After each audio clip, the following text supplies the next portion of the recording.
Hey everyone, Professor Baldwin here, this time with a word problem.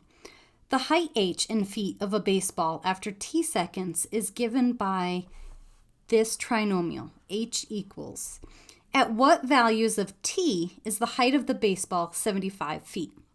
Now remember that whenever anything is launched, a t-shirt, a golf ball, a baseball, rockets, if it has a trinomial or quadratic type expression or function, it's going to follow this shape of some sort of parabola. So a t-shirt being launched or a baseball being launched starts at a height of 0, goes through the air, and ends back at that height of 0.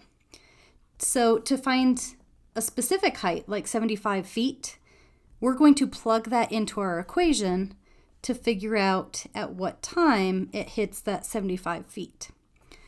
So 75 feet here is a height, or the variable h.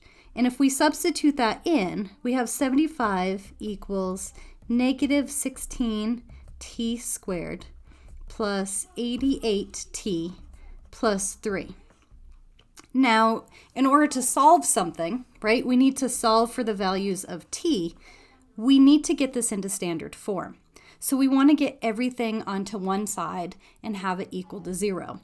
And ideally, we don't have a leading coefficient with a negative. So I'm going to slowly start shuffling everything to the left side. We'll start with our whole number, the 3.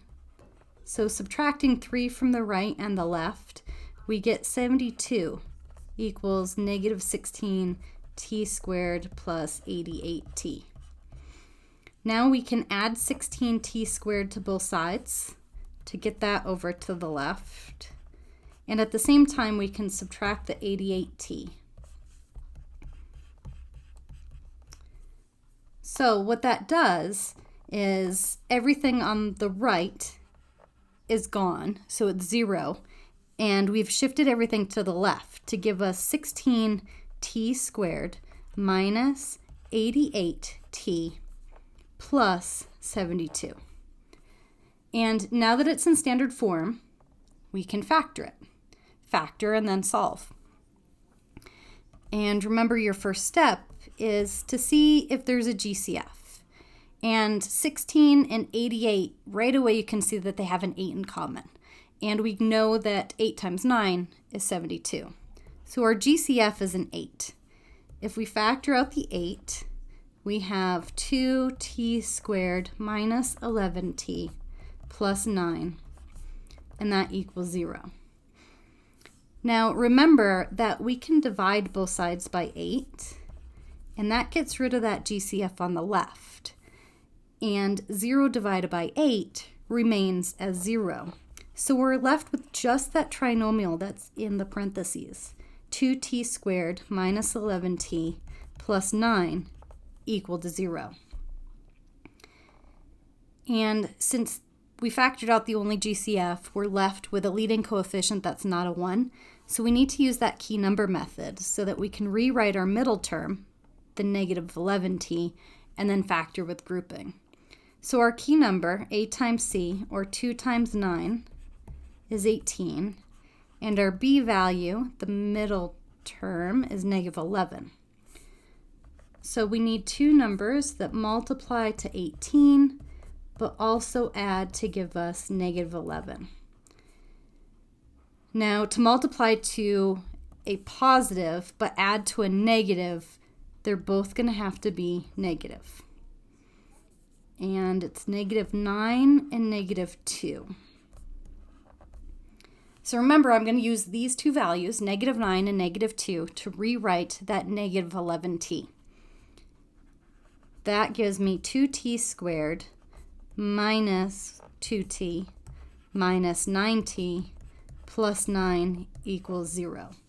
Notice that I changed the 9 and the 2's order from how I wrote it here in the factored. I had the 9 first and then the 2. The order doesn't matter. And I shifted them because now I have my 2's grouped together and my 9's grouped together for factoring with grouping. Now when I look at that first group, they have a 2t in common. Factor out the 2t, and I have t minus 1 as my binomial remaining. And remember, with grouping, we want to end up with the same binomial from that second grouping, t minus 1.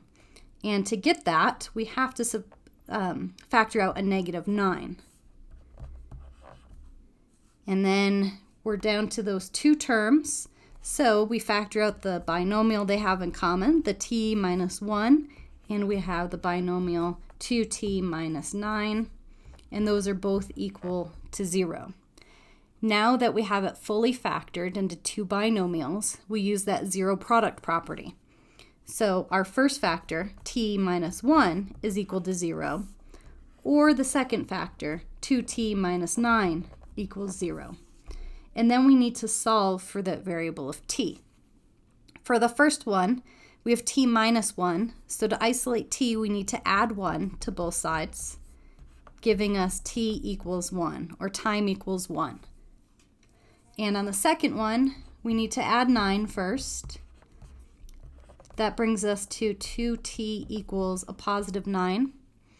To get t isolated, we divide by 2, simplifies on the left, and we have t equals 9 halves, or since we're talking about time, 4.5. Now, remember that our problem here said that time was in seconds? Yes, t seconds. So since time is in seconds, we want to make sure that we write our final answer as t equals 1 or 4.5 seconds. So those are the two values in which the height of our baseball would be 75 feet.